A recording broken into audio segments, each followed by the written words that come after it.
Look at this. You just stumbled into something biblical without even trying. You beautiful accidental exorcist, you. Unconscious spiritual fumigator. You walked through that door like it was Tuesday, and suddenly the walls stopped bleeding. The shadows retreated, the whispers went silent, the century-old curse just packed its bags and left. Because you showed up smelling like purpose, and they couldn't handle it. You didn't even notice, did you, that the temperature rose 15 degrees when you crossed the threshold? That the black mold in the corners started dissolving? That the flies dropped dead mid-flight?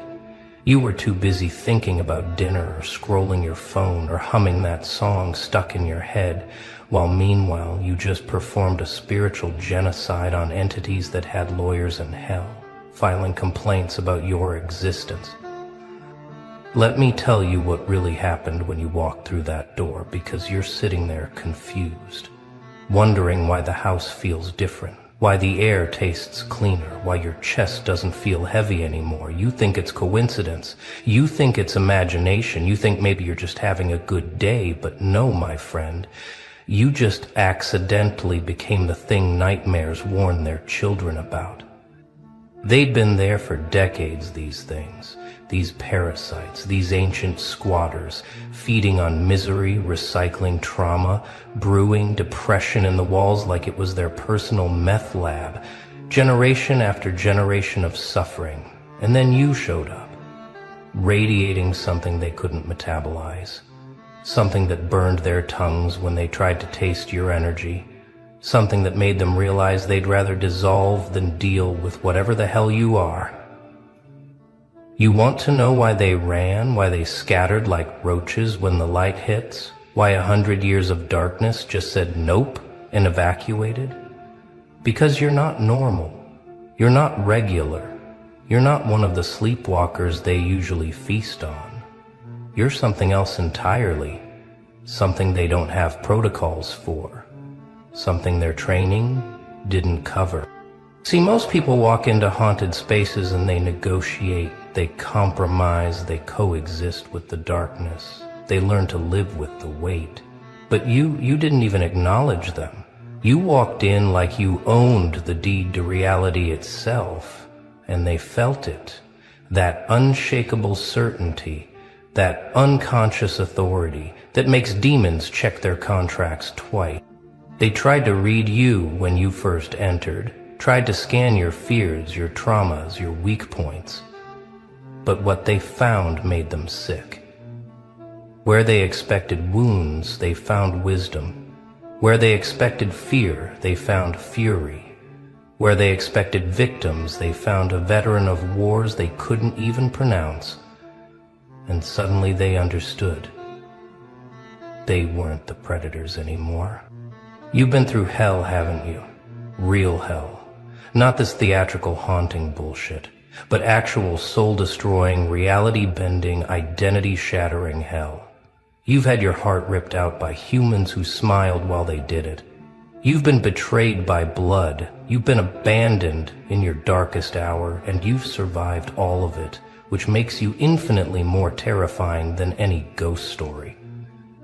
That's why when you walked in humming that stupid song, not even paying attention, something shifted in the spiritual ecosystem.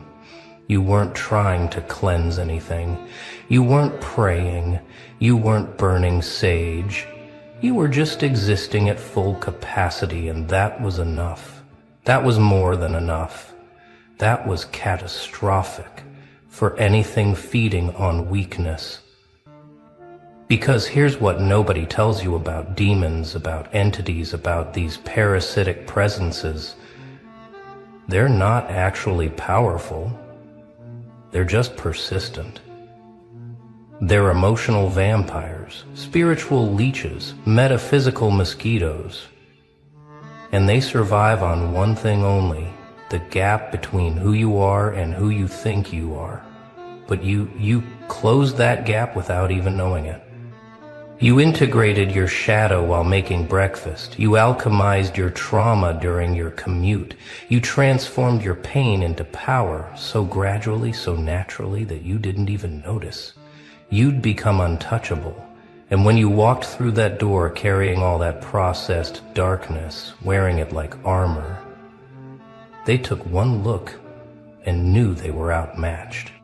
They could smell it on you, the scent of someone who's been broken and refused to stay broken. The frequency of someone who's died inside and chose to resurrect different. The radiation of someone who's made friends with their own demons and now walks around immune to everyone else's. You didn't need holy water. You are holy water. You didn't need protection. You are the protection. You know what's funny? They probably tried to scare you at first. Probably threw their best material at you. The cold spots, the moving shadows, the whispers in the walls. But you've been gaslit by professionals. You've been terrorized by people you loved. You've been haunted by memories that make their little tricks look like amateur hour at the community theater. What's a creaking floorboard to someone who's heard their own sanity crack? What's a cold breeze to someone who's felt their soul freeze? What's a whisper in the dark to someone who's had lies screamed at them in broad daylight? You're not scared of the dark anymore, because you've been the dark. You've lived in it, breathed it, digested it, and came out the other side glowing. They must have panicked when they realized their usual tactics weren't working, when you didn't flinch at their presence, didn't acknowledge their performance, didn't give them the fear they needed to feed on. It's like a vampire trying to bite a mirror. All they got was their own reflection, and they didn't like what they saw. Because in your presence, they saw what they really were. Not powerful ancient beings, but parasites. Not demons, but dependencies. Not curses, but crutches for people who hadn't learned to walk through their own darkness yet. And you'd already graduated from that school with honors, with scars, with a PhD in surviving the unsurvivable. So they left. They had to. They didn't have a choice when faced with someone who'd already been through worse than anything they could create. You think you just walked in and the energy changed, but what really happened was an evacuation, a mass exodus, a spiritual fire drill where every negative entity in a 5-mile radius got the message, clear out. The real monster just arrived. And you're not even trying. That's what kills them. That's what makes this so beautifully brutal. You're not performing rituals. You're not declaring war. You're just being yourself. And yourself happens to be their kryptonite. Your existence is an exorcism. Your presence is a purification. Your breathing is basically biblical pest control. They're probably warning others right now, spreading the word through whatever network these things use to communicate. Don't go near that one. They're saying that one's different. That one's dangerous. That one doesn't play by the rules. We understand that one walks around leaking light like a broken nuclear reactor. And we can't process that kind of energy. You've become a no-fly zone for darkness, a restricted area for entities, a quarantine zone for anything that feeds on suffering. Not because you're pure, not because you're perfect, but because you're processed. You've been through the machine and came out refined, distilled, concentrated into something they can't digest. Let me explain what you actually are, because you're still sitting there thinking this is coincidence, thinking maybe the house just needed air, thinking maybe you're imagining the change. No, you're a walking disruption field, a living virus in their operating system, a glitch in the matrix of misery they've been maintaining for generations. You know how some people are described as having an old soul? Well, you've got a war veteran's soul, a soul that's seen too much, survived too much, transcended too much to be affected by parlor tricks and amateur hauntings. You're like showing up to a water gun fight with battlefield experience. These entities took one look at your energy signature and realized they were catastrophically outgunned. Every trauma you survived added another layer to your armor. Every betrayal you processed became another weapon in your arsenal. Every night you chose to keep breathing when breathing felt impossible. You were unconsciously training for this moment. You weren't building walls. You were developing immunity. You weren't hiding from the darkness. You were developing antibodies to it. That's why you didn't even notice them when you walked in. Your spiritual immune system just automatically started eliminating threats like white blood cells attacking an infection. You didn't have to try. You didn't have to fight. Your very existence is antimicrobial to their kind of energy. Your presence is pesticide to their parasitic nature. They're gone now, really gone, not hiding, not waiting, not lurking in the corners hoping you'll leave. They're evacuated, relocated, seeking easier prey because you've made this space uninhabitable for them. Simply by inhabiting it yourself, you've accidentally gentrified the spiritual neighborhood and the old residents couldn't afford the new energy prices. But here's what they didn't want you to know, what they were hoping you'd never figure out. You've always had this power. Every single human has the capacity to be their own exorcist, their own cleanser, their own spiritual authority. But most people never activate it because they're taught to fear what they don't understand, taught to seek external protection instead of internal power. You activated yours through survival, through refusing to let life break you permanently, through getting back up when staying down would have been easier. Every time you chose to heal instead of harden. Every time you chose growth over grudges. Every time you chose yourself over self-destruction, you were building this frequency that makes you uninhabitable to anything negative. And get this, you are none. You're not special in the way of being chosen. You're special in the way of choosing. You chose to metabolize your pain instead of marinating in it. You chose to transform instead of transferring your trauma. You chose to become the solution instead of perpetuating the problem. And that choice, that series of choices, made you into something entities run from. You want to know what specific frequency you're emitting that makes them scatter like this? It's the frequency of someone who's already been through hell and didn't let it make them hellish. It's the vibration of redemption without revenge, of power without cruelty, of strength without brutality. And that particular combination is like nails on a chalkboard to anything that feeds on suffering.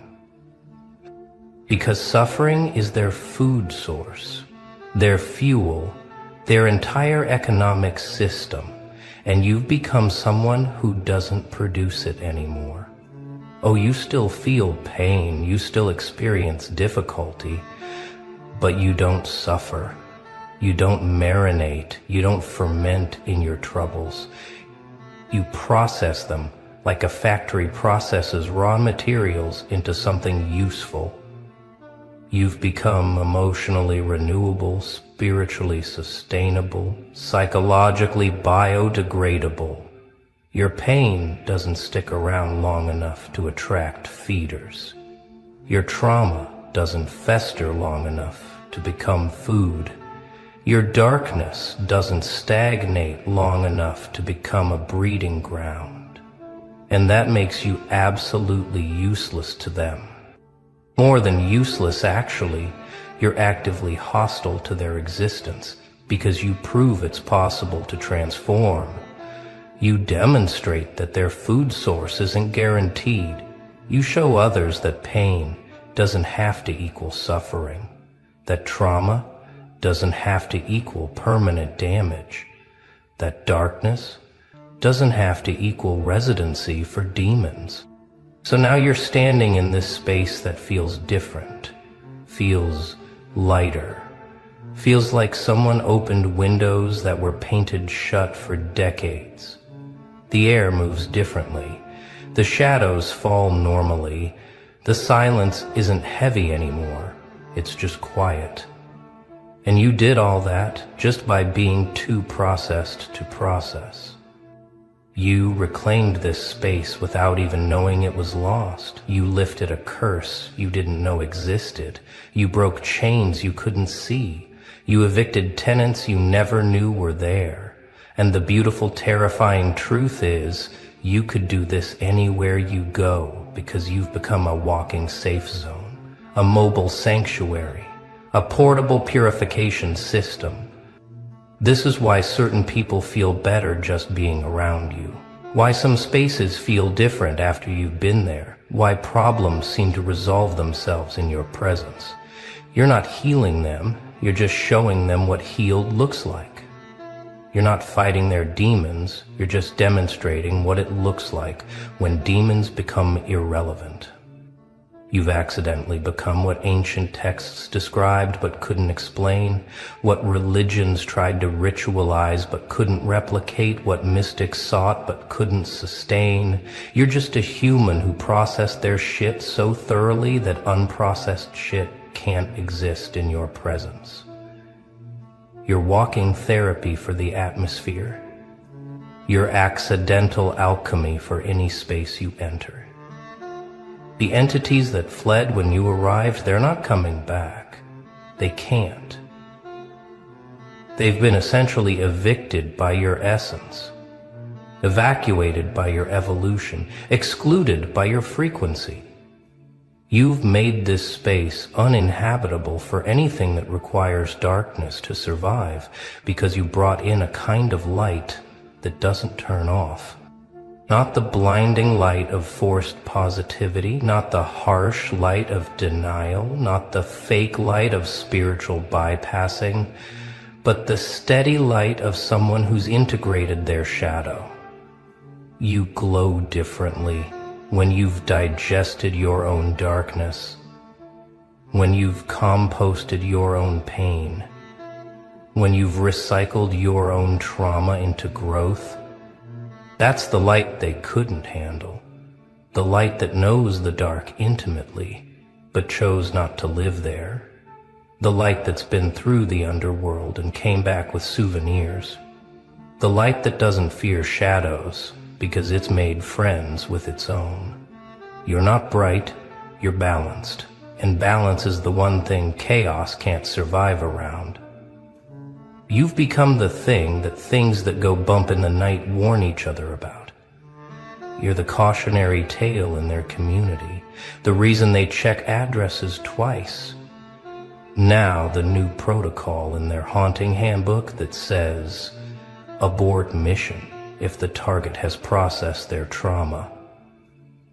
Because processed trauma is poison to parasites. From now on, you're going to notice this happening more often. Spaces clearing when you enter. Problems dissolving when you engage people. Feeling better after talking to you, even when you didn't try to help. You've become accidentally therapeutic, involuntarily, cleansing, unconsciously healing, just by existing at this frequency.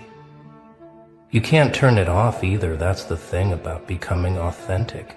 You can't go back to performing. You can't return to pretending. You can't squeeze back into the box of who you used to be. You're stuck being this powerful, stuck being this clear, stuck being this inadvertently purifying, to everything around you.